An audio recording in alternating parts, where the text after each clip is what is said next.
You ask Tiger to solve. This deals with linear equations with one unknown. The final result is y equals -4. Let's solve it step by step. Simplify the expression.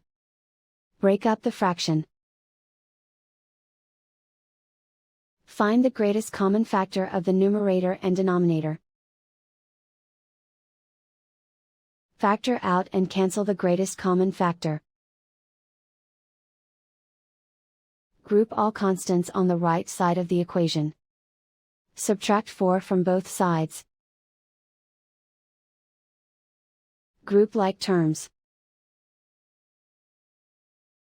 Simplify the arithmetic.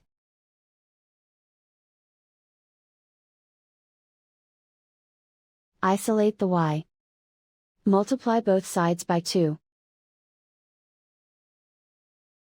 Group like terms.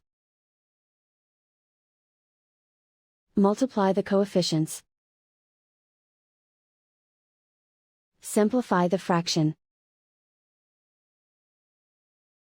Simplify the arithmetic. And so the final result is y equals -4.